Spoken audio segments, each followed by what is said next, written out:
ಎಲ್ಲರಿಗೂ ನಮಸ್ಕಾರ. ನನ್ನ ಹೆಸರು ಛಾಯಾ ಅಂತ. ಒಂದು ಕಾಲೇಜಲ್ಲಿ ಕೆಮಿಸ್ಟ್ರಿ ಪ್ರೊಫೆಸರ್ ಆಗಿ ವರ್ಕ್ ಮಾಡ್ತಾ ಇದ್ದೀನಿ. ನನ್ನ ಇಂಟೆನ್ಷನ್ ಈ ಚಾನಲ್ನ ಸ್ಟಾರ್ಟ್ ಮಾಡೋದಕ್ಕೆ ಅಂದರೆ ಸಾಧ್ಯ ಆದಷ್ಟು ಕೆಮಿಸ್ಟ್ರಿ ರಿಲೇಟೆಡ್ ಟಾಪಿಕ್ನ ಸಿಂಪಲಾಗಿ ಕನ್ನಡದಲ್ಲಿ ಹೇಳುವಂಥ ಪ್ರಯತ್ನ ಮಾಡ್ತಿದ್ದೀನಿ. ಕೆಮಿಸ್ಟ್ರಿ ಇಷ್ಟ ಇಲ್ದಿರೋರು ಕೆಮಿಸ್ಟ್ರಿ ಕಡೆಗೆ ಸೆಳೆಯುವಂಥ ಪ್ರಯತ್ನ ನನ್ನ ಚಾನಲ್ ಮುಖಾಂತರ ಮಾಡ್ತಾ ಇದ್ದೀನಿ. ಸದ್ಯಕ್ಕೆ ನೀವೇನಾದರೂ ಕಿತ್ತೂರು ರಾಣಿ ಚೆನ್ನಮ್ಮ ಯೂನಿವರ್ಸಿಟಿನಲ್ಲಿ ಓದ್ತಾ ಇದ್ದೀರಾ, ಕೆಮಿಸ್ಟ್ರಿನ one of the major subject ಆಗಿ ತೊಗೊಂಡಿದ್ದೀರಾ ಅಂತಂದರೆ ನಿಮ್ಗೆ ಆಲ್ರೆಡಿ ಫಿಫ್ತ್ ಸೆಮ್ಮಲ್ಲಿದ್ದರೆ ನಿಮ್ಗೆ ಆಲ್ರೆಡಿ ಗೊತ್ತಿರುತ್ತೆ. 2 ಪೇಪರ್ ಇರುತ್ತೆ. ಪೇಪರ್ 2ನಲ್ಲಿ ಮಾಸ್ ಸ್ಪೆಕ್ಟ್ರೋಸ್ಕೋಪಿ ಅಂತ ಒಂದು ಟಾಪಿಕ್ ಬರುತ್ತೆ. ಯೂನಿಟ್ 4ಅಲ್ಲಿ ಅದರದ್ದು ವೀಡಿಯೋಸ್ ಅಪ್ಲೋಡ್ ಮಾಡ್ತಾ ಇದ್ದೀನಿ. ಆ ಸೀರೀಸಲ್ಲಿ ನಾನು ಇವತ್ತು ಅಪ್ಲೋಡ್ ಮಾಡ್ತಾ ಇರೋವಂಥದ್ದು 2ನೇ ವೀಡಿಯೋ ಅಪ್ಲೋಡ್ ಮಾಡ್ತಾ ಇರೋವಂಥದ್ದು. ಇವತ್ತಿನ ವೀಡಿಯೋದಲ್ಲಿ ಪೇರೆಂಟ್ ಪೀಕ್ ಮತ್ತು ಬೇಸ್ ಪೀಕ್ ಅಂತ 2 ಟರ್ಮ್ಸ್ ಬರುತ್ತೆ. ಅದನ್ನು ಇನ್ ಡೀಟೇಲ್ ಆಗಿ ಹೇಳೋಣ ಅಂತ ಅಂದ್ಕೊಳ್ತಾ ಇದ್ದೀನಿ. ನಿಮಗೆ ಮಾಸ್ ಸ್ಪೆಕ್ಟ್ರೋಗ್ರಾಫ್ ಅಂತ ಏನು ಬರುತ್ತಲ್ಲ ಅದು ನಾವು relative abundance versus mass to charge M/E ಅಥವಾ M/Z ರೇಷಿಯೋದು ಹಾಕಿರ್ತೀವಿ, ಪ್ಲಾಟ್ ಮಾಡಿರ್ತೀವಿ. ಅದರಲ್ಲಿ 2 ಪೀಕ್ ಬರುತ್ತೆ. ಒಂದು ಪೀಕಿಗೆ ನಾವು ಪೇರೆಂಟ್ ಪೀಕ್ ಅಂತ ಕರಿತೀವಿ ಅಥವಾ ಮಾಲಿಕ್ಯುಲರ್ ಅಯಾನ್ ಪೀಕ್ ಅಂತ ಕರೀತಾರೆ, ಇನ್ನೊಂದಕ್ಕೆ ಬೇಸ್ ಪೀಕ್ ಅಂತ ಕರೀತಾರೆ. ಅದನ್ನು ನಾನು ಇನ್ ಡೀಟೇಲಾಗಿ ಹಾಗಂದರೆ ಏನು, ಅದು ನನಗೆ ಏನು ಐಡಿಯಾ ಕೊಡುತ್ತೆ ಅದನ್ನೆಲ್ಲ ಇನ್ ಡೀಟೇಲಾಗಿ ಇದರಲ್ಲಿ ಹೇಳೋಣ ಅಂತ ಅಂದ್ಕೊಳ್ತಾ ಇದ್ದೀನಿ. ಸೊ ಮಾಲಿಕ್ಯುಲರ್ ಅಯಾನ್ ಪೀಕ್ ಅಥವಾ ಪೇರೆಂಟ್ ಪೀಕ್ ಅಂತ ನಾನು 2 ಬರುತ್ತೆ ಅಂತ ಹೇಳಿದೆ. ಅದಲ್ಲದೆ ಬೇರೆ ಬೇರೆ ಫ್ರ್ಯಾಗ್ಮೆಂಟ್ ನಿಮ್ಗೆ ಆಲ್ರೆಡಿ ಇನ್ಸ್ಟ್ರುಮೆಂಟೇಷನ್ ಹೇಗಾಗತ್ತೆ ಹೇಳ್ತಾ ಹೋಗಿದ್ದೀನಿ. ಅದನ್ನು ಯಾವ ಪ್ರಿನ್ಸಿಪಲ್ ವರ್ಕ್ ಮಾಡುತ್ತೆ, ಇನ್ಸ್ಟ್ರುಮೆಂಟೇಷನ್ ಹೇಗಿರುತ್ತೆ. ಸೊ ಇನ್ಸ್ಟ್ರುಮೆಂಟೇಷನಲ್ಲಿ ಏನು ಮಾಡ್ತೀವಿ, ಅಯನೈಸೇಷನ್ ಮಾಡ್ತೀವಿ, ಆಕ್ಸಿಲರೇಟ್ ಮಾಡಿ, ಡಿಫ್ಲೆಕ್ಷನ್ ಮಾಡಿ, ಬೇರೆ ಬೇರೆ M/E ಇರೋವಂಥದ್ದನ್ನೆಲ್ಲ ಏನು ಮಾಡ್ತೀನಿ, ಕಲೆಕ್ಟ್ ಮಾಡ್ಕೊಳ್ತಾ ಹೋಗ್ತೀನಿ. ಅದನ್ನು ಗ್ರಾಫ್ನ ನಾನು ಪ್ಲಾಟ್ ಮಾಡ್ತೀನಿ. ಸೊ ನಿಮಗೆ ಫಸ್ಟ್ ಎಲೆಕ್ಟ್ರಾನ್ ರಿಮೂವ್ ಮಾಡಿದಾಗ ಏನು ಪಾಸಿಟಿವ್ಲಿ ಚಾರ್ಜ್ಡ್ ಅಯಾನ್ ಬರುತ್ತಲ್ಲ ಅದಕ್ಕೆ ನಾವೇನಂತ ಕರಿತೀವಿ, ಮಾಲಿಕ್ಯುಲರ್ ಅಯಾನ್ ಅಂತ ಕರಿತೀವಿ. M/E ಅಂದರೆ ಒಂದೇ ಒಂದು ಎಲೆಕ್ಟ್ರಾನ್ ರಿಮೂವ್ ಆದಾಗ ಏನು ಅಯಾನ್ ಫಾರ್ಮೇಷನ್ ಆಗುತ್ತಲ್ಲ ಆ ಅಯಾನ್ಗೆ ನಾವೇನಂತ ಕರಿತೀವಿ, ಮಾಲಿಕ್ಯುಲರ್ ಅಯಾನ್ ಅಂತ ಕರಿತೀವಿ. ಅಲ್ಲಿ ಒಂದೇ ಒಂದು ಎಲೆಕ್ಟ್ರಾನ್ ರಿಮೂವ್ ಮಾಡಿದ್ದೀವಿ.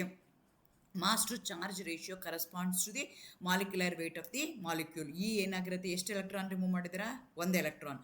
ಸೊ M/E ಇದೆ, ಏನಾಗುತ್ತೆ 1 ಆಗಿರೋದಕ್ಕೋಸ್ಕರ that is the molecular weight of the molecule ಆಗುತ್ತೆ. ಅದಕ್ಕೆ ಕರೆಸ್ಪಾಂಡಿಂಗ್ ಆಗಿ ನಿಮಗೆ ಏನು ಪೀಕ್ ಬರುತ್ತಲ್ಲ ಇನ್ ಎ ಸ್ಪೆಕ್ಟ್ರೋಗ್ರಾಫ್, ಅದಕ್ಕೆ ನಾವೇನಂತ ಕರಿತೀವಿ, ಮಾಲಿಕ್ಯುಲರ್ ಅಯಾನ್ ಪೀಕ್ ಅಂತ ಕರೀತಾರೆ. So molecular ion peak has the highest atomic mass except the isotope peak. So ಇಲ್ಲಿ ನಾವೇನು ಮಾಡ್ತಾ ಇದ್ದೀವಿ, ಅಬೆಂಡೆನ್ಸ್ ವರ್ಸಸ್ M/E ಪ್ಲಾಟ್ ಮಾಡ್ತಾ ಇದ್ದೀವಿ ಗ್ರಾಫಲ್ಲಿ. ಸೊ ಮಾಲಿಕ್ಯುಲರ್ ಅಯಾನ್ ಪೀಕ್ ಏನಾಗಿರುತ್ತೆ, ಲಾಸ್ಟಿಗೆ ಬಂದಿರುತ್ತೆ. ಯಾಕೆಂದರೆ that going to have the highest M/E. ನೀವು ಇಲ್ಲಿ ಪ್ಲಾಟ್ ಮಾಡಿದಾಗ 0 to 100 ಗ್ರಾಫಲ್ಲಿ ಹಾಕ್ಕೊಂಡಿದ್ದೀರ ಅಂತಂದರೆ ಮ್ಯಾಕ್ಸಿಮಮ್ ಯಾವುದಕ್ಕಿರುತ್ತೆ, molecular ion peak. Not in terms of length, abundance ಲೆಕ್ಕ ಹಾಕ್ತಿಲ್ಲ, ನಾವೇನು ಮಾಡ್ತಿದ್ವಿ in terms of M/E ratio consider ಮಾಡಿಕೊಂಡ್ರೆ that going to have the highest M/E ಯಾವುದಿರುತ್ತಲ್ಲ ಅದಕ್ಕೆ ನಾವು ಮಾಲಿಕ್ಯುಲರ್ ಅಯಾನ್ ಪೀಕ್ ಅಂತ ಕರಿತೀವಿ, ಇಲ್ಲ ಅಂದರೆ ಪೇರೆಂಟ್ ಪೀಕ್ ಅಂತ ಕರೀತಾರೆ. ಈಗೇನಾಯಿತು, ನಿಮ್ಮದು ಆರ್ಗ್ಯಾನಿಕ್ ಮಾಲಿಕ್ಯೂಲ್ ಇದೆ, ಅದನ್ನು ಹೈಲಿ ಎನರ್ಜೆಟಿಕ್ ಆಗಿರುವಂಥ ಒಂದು ಎಲೆಕ್ಟ್ರಾನ್ ಜೊತೆಗೆ ಬಂಬಾರ್ಡ್ ಮಾಡ್ತೀನಿ, ಒಂದು ಎಲೆಕ್ಟ್ರಾನ್ ರಿಮೂವ್ ಆಗಿ ಪಾಸಿಟಿವ್ಲಿ ಚಾರ್ಜ್ಡ್ ಅಯಾನ್ಸ್ ಬರುತ್ತೆ.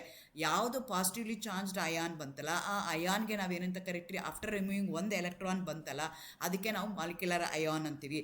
ಮಾಲಿಕ್ಯುಲರ್ ಅಯಾನ್ಗೆ ಪರ್ಟೈನ್ ಆಗಿ ನಿಮಗೆ ಏನು ಗ್ರಾಫ್ ಬರುತ್ತಲ್ಲ, ಏನು ಪೀಕ್ ಬರುತ್ತಲ್ಲ ಆ ಪೀಕಿಗೆ ನಾವೇನಂತ ಕರಿತೀವಿ, ಮಾಲಿಕ್ಯುಲರ್ ಅಯಾನ್ ಪೀಕ್ ಅಂತ ಕರಿತೀವಿ, ಇಲ್ಲಾಂದರೆ ಪೇರೆಂಟ್ ಪೀಕ್ ಅಂತ ಕರಿತೀವಿ. So when you draw a graph, when you plot a graph, abundance versus M/E ಬಂದರೆ M/Eಗೆ ಮ್ಯಾಕ್ಸಿಮಮ್ ಯಾವುದು ವ್ಯಾಲ್ಯೂ ಇರುತ್ತಲ್ಲ that peak we are going to call it as the molecular ion peak ಅಥವಾ parent peak ಅಂತ ಹೇಳ್ತೀವಿ. That going to give me the idea about the molecular weight of the compound. For example, ಈಗ ನೀವು ತೊಗೊಂಡ್ರೆ molecular ion peak of the molecular ion weight of the compound ಈಗ ಏನಾಗುತ್ತೆ ಅಂತ, ಈಗ ಏನಾಯಿತು, C2H5OH ಇದೆ, ಅದರಲ್ಲಿ ಒಂದು ಎಲೆಕ್ಟ್ರಾನ್ ರಿಮೂವ್ ಮಾಡಿದ್ರೆ ಅದರದ್ದು M/E ಎಷ್ಟಾಗುತ್ತೆ, 46 ಆಗುತ್ತೆ. ಹಾಗಾಗಿ ಅದೇನಾಗುತ್ತೆ ಅಂದರೆ ಮಾಲಿಕ್ಯುಲರ್ ವೇಟ್ ಎಷ್ಟಾಗುತ್ತೆ, ಎಥನಾಲ್ದು 46 ಆಗುತ್ತೆ. ಅದೇ ಥರ ಕಾರ್ಬನ್ ಡೈಆಕ್ಸೈಡ್ ಇದೆ, ಅದರ ಒಂದು ಎಲೆಕ್ಟ್ರಾನ್ ರಿಮೂವ್ ಮಾಡಿದ್ರೆ M/E ಏನಾಗುತ್ತೆ, 44 ಆಗುತ್ತೆ. That going to give me the molecular weight of carbon dioxide. So ನೀವು ಕಾರ್ಬನ್ ಡೈಆಕ್ಸೈಡ್ನ ತೊಗೊಂಡ್ರೆ ಅದು ಬೇರೆ ಬೇರೆ ಫಾರ್ಮಲ್ಲಿ ಇದಾಗುತ್ತೆ. ಮೊದಲನೇದೇನಾಯಿತು, CO2+ ಆಗುತ್ತೆ, ಅದಾದಮೇಲೆ CO+ ಆಗುತ್ತೆ, ಆಮೇಲೆ O+ ಆಗುತ್ತೆ, C+, ಅದು ಮತ್ತೆ ಫ್ರ್ಯಾಗ್ಮೆಂಟ್ ಆಗ್ತಾ ಹೋಗುತ್ತೆ. ಮತ್ತೆ ಫ್ರ್ಯಾಗ್ಮೆಂಟ್ ಆಗ್ತಾ ಹೋದ್ರೂ ನನಗೆ ಯಾವುದು ಒಂದು ಎಲೆಕ್ಟ್ರಾನ್ ರಿಮೂವ್ ಆದಮೇಲೆ ಬಂದಿರುತ್ತಲ್ಲ ಆ ಪೀಕಿಗೆ ನಾನು ಏನಂತ ಕರಿತೀನಿ, ಮಾಲಿಕ್ಯುಲರ್ ಅಯಾನ್ ಪೀಕ್ ಅಂತ ಹೇಳ್ತೀನಿ. That has been formed by removal of 1 electron. So that going to have the molecular mass ಅಂತ ನಾನು ಕನ್ಸಿಡರ್ ಮಾಡ್ತೀನಿ. ಸೊ ಕಾರ್ಬನ್ ಡೈಆಕ್ಸೈಡ್ ಪ್ಲಸ್ ಏನು ಬಂತಲ್ಲ ಅದು 44 ಏನಿದೆಯಲ್ಲ ಅದಕ್ಕೆ ನಾನು ಮಾಲಿಕ್ಯುಲರ್ ಅಯಾನ್ ಪೀಕ್ ಅಂತ ಕರಿತೀನಿ, ಇಲ್ಲಾಂದರೆ ಪೇರೆಂಟ್ ಪೀಕ್ ಅಂತ ಕರಿತೀನಿ. ಅದೇ ಥರ ಈಗ ಎಥನಾಲ್ನ ತೊಗೊಂಡ್ರೆ ಎಥನಾಲ್ ನೋಡ್ರಿ ಅರೌಂಡ್ 46 ಬರ್ತಾ ಇದೆ. So that will be the highest. ಅದಲ್ದಲೆ ಬೇರೆ ಬೇರೆ ಪೀಕ್ಗಳು ಬರ್ತಾ ಇದ್ದಾವೆ pertain to different positively charged ions. But ನನಗೆ ಯಾವುದು ಇಂಪಾರ್ಟೆಂಟ್ ಅಂದರೆ ಆಫ್ಟರ್ ರಿಮೂವಿಂಗ್ ಒಂದು ಎಲೆಕ್ಟ್ರಾನ್ M/E ಏನು ಬರುತ್ತಲ್ಲ which going to have the highest M/E value ಇರುತ್ತಲ್ಲ ಆ ಪೀಕಿಗೆ ನಾನು ಮಾಲಿಕ್ಯುಲರ್ ಅಯಾನ್ ಪೀಕ್ ಅಂತ ಹೇಳ್ತೀನಿ. That going to give me the idea about the mass of the given organic compound. ಅದಾದಮೇಲೆ ಬರೋವಂಥದ್ದು ಬೇಸ್ ಪೀಕ್ ಅಂತ ಕರೀತಾರೆ. ಈ ಬೇಸ್ ಪೀಕ್ ಏನಾಯಿತು, ಅದಾದಮೇಲೆ ಅವ್ರು ಏನು ಮಾಡಿದ್ರು, ಸ್ಪ್ಲಿಟ್ ಮಾಡ್ಕೊಳ್ತಾ ಹೋದರು. ಈಗ CO2 ಪ್ಲಸ್ ಇದ್ದಿದ್ದೇನಾಯಿತು, CO ಪ್ಲಸ್ ಆಯಿತು, O ಪ್ಲಸ್ ಆಯಿತು, C ಪ್ಲಸ್ ಆಯಿತು. ಆ ರೀತಿಯಾಗಿ ಅದು ಬೇರೆ ಬೇರೆ ಫ್ರಾಗ್ಮೆಂಟ್ ಆಗಿ ಡಿವೈಡ್ ಆಗ್ತಾ ಇದೆ. ಸೊ ಅದನ್ನು ನಾನು ಯಾವ ಥರ ಪ್ಲಾಟ್ ಮಾಡ್ತಾ ಇದ್ದೀನಿ, relative abundance versus M/E plot ಮಾಡ್ತಾ ಇದ್ದೀನಿ. ಸೊ ಯಾವುದು ಟಾಲೆಸ್ಟ್ ಇಂಟೆನ್ಸಿಟಿ ಇದೆಯಲ್ಲ, ಯಾವುದಕ್ಕೆ ಮ್ಯಾಕ್ಸಿಮಮ್ ನನಗೆ ಇಂಟೆನ್ಸಿಟಿ ಇದೆಯಲ್ಲ, which going to have the highest relative abundance ಇದೆಯಲ್ಲ, ಅದಕ್ಕೆ ನಾನೇನಂತ ಕರಿತೀನಿ, ಬೇಸ್ ಪೀಕ್ ಅಂತ ಕರಿತೀನಿ. ಇಲ್ಲಿ ನೋಡಿ, ಇಲ್ಲೊಂದು ಕೊಟ್ಟಿದ್ದಾರೆ ಯಾವುದೋ ಒಂದು ಗ್ರಾಫ್ದು. ಇದು 96 ಇದೆ, 98 ಇದೆ, ಅದು ಮಾಲಿಕ್ಯುಲರ್ ಅಯಾನ್ ಪೀಕು, ಮಾಲಿಕ್ಯುಲರ್ ಐಸೋಟೋಪ್ ಪೀಕ್ ಅಲ್ಲಿದೆ. ನೆಕ್ಸ್ಟ್ ಅದಾದಮೇಲೆ 83 ಬಂತು, 55 ಬಂತು, 41 ಬಂತು. ಬೇರೆ ಬೇರೆ ಥರ ಅದೇನಾಗ್ತಾ ಇದೆ, ಪಾಸಿಟಿವ್ಲಿ ಚಾರ್ಜ್ಡ್ ಅಯಾನ್ಸು ಇದೆ. ಅದು ಗ್ರಾಫ್ ಕಾಣಿಸ್ತಾ ಇದೆ. ಯಾವುದಕ್ಕೆ ಮ್ಯಾಕ್ಸಿಮಮ್ ಇಂಟೆನ್ಸಿಟಿ ಇದೆ, ಯಾವುದಕ್ಕೆ ಮ್ಯಾಕ್ಸಿಮಮ್ ರಿಲೇಟಿವ್ ಅಬಂಡೆನ್ಸ್ ಇದೆಯಲ್ಲ, that we are going to call it as the base peak. ಯಾವುದಕ್ಕೆ ಮ್ಯಾಕ್ಸಿಮಮ್ M/E ವ್ಯಾಲ್ಯೂ ಬಂತಲ್ಲ, ಅದಕ್ಕೆ ನಾವೇನಂತ ಕರೆದ್ವಿ, ಮಾಲಿಕ್ಯುಲರ್ ಅಯಾನ್ ಪೀಕ್ ಅಥವಾ ಪೇರೆಂಟ್ ಪೀಕ್ ಅಂತ ಕರೆದ್ವಿ. ಯಾವುದಕ್ಕೆ ರಿಲೇಟಿವ್ ಅಬಂಡೆನ್ಸ್ ಜಾಸ್ತಿ ಇರುತ್ತಲ್ಲ, ಅದಕ್ಕೆ ನಾವೇನಂತ ಕರೆದ್ವಿ, ಬೇಸ್ ಪೀಕ್ ಅಂತ ಕರೆದ್ವಿ. ಸೊ ಈ ರೀತಿಯಾಗಿ ನಿಮಗೆ 2 ಟರ್ಮ್ ಬರುತ್ತೆ, 2 ಗ್ರಾಫ್ ಬರುತ್ತೆ. ಒಂದು ಬೇಸ್ ಪೀಕ್ ಬರುತ್ತೆ, ಒಂದು molecular ion peak. Molecular ion peak ನನಗೆ ಏನು ಕೊಡುತ್ತೆ, the amount of molecular weight of the given molecule after removing 1 electron. ನಿಮ್ಗೆ ಏನು ಬಂತಲ್ಲ ಪೀಕು, ಆ ಪೀಕಿಗೆ ನಾವೇನಂತ ಕರಿತೀವಿ, ಮಾಲಿಕ್ಯುಲರ್ ಅಯಾನ್ ಪೀಕ್ ಅಂತ ಹೇಳ್ತೀವಿ.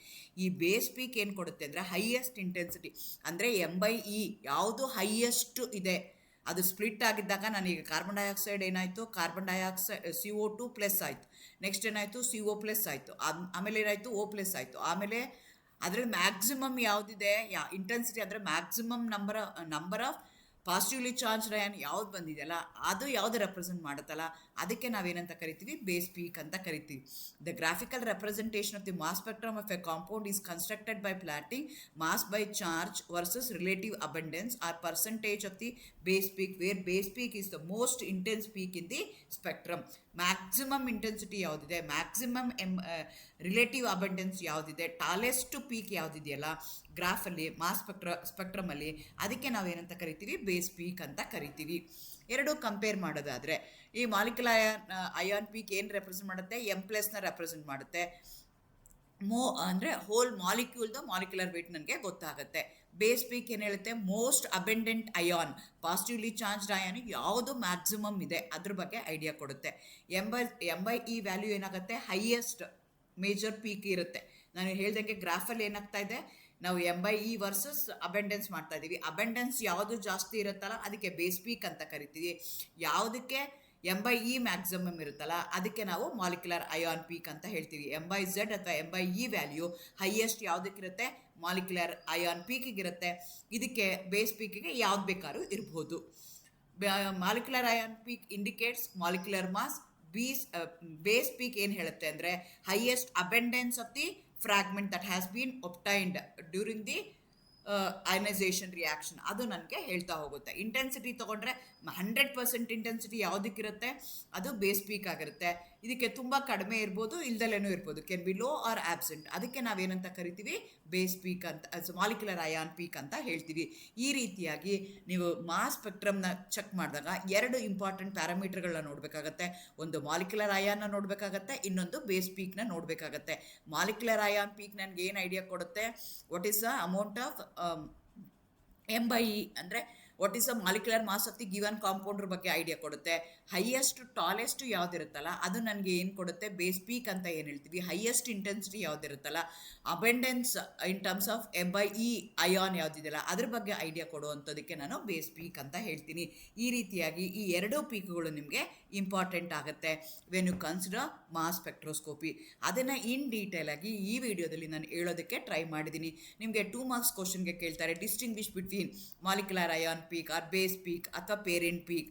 So what is the difference between them ಅಥವಾ ಡಿಫೈನ್ ಅಂತ ಅಂದ್ಬಿಟ್ಟು ನಿಮಗೆ ಅದು ಒಂದೇ ಮಾರ್ಕ್ ಕ್ವಶನ್ಗಳನ್ನ ಅವರು ಕೇಳ್ಬೋದು, 2 ಮಾರ್ಕ್ಸ್ ಕ್ವಶನ್ಗಳನ್ನ ಕೇಳ್ಬೋದು. ಐದರ್ ಎರಡೂ ಸೇರಿಸಿ ಕೇಳ್ಬೋದು, ಹೌ ಡು ಯು ಡಿಸ್ಟಿಂಗ್ವಿಷ್ ಅಂತ ಕೇಳ್ಬೋದು, ಅಥವಾ ಒಂದನ್ನು ಕೇಳಿ ಡಿಫೈನ್ ಮಾಡಿ ಅಂತ ನಿಮಗೆ ಕೇಳ್ಬೋದು. From the exam point of view either base peak ಆಗಿರ್ಬೋದು, ಇಲ್ಲ ಅಂತಂದರೆ ಮಾಲಿಕ್ಯುಲರ್ ಅಯಾನ್ ಪೀಕ್ ಆಗಿರ್ಬೋದು. ಪೇರೆಂಟ್ ಪೀಕ್ ಅಂದರೆ ಏನು, ವಾಟ್ ಈಸ್ ದಟ್ ಅಂತ ಅವರು ಕ್ವಶನ್ನ ಕೇಳ್ತಾರೆ. ಅದು ನಿಮ್ಗೆ ಆನ್ಸರ್ ಮಾಡೋಕ್ಕೆ ಬರಬೇಕು. All the best, good luck, thank you.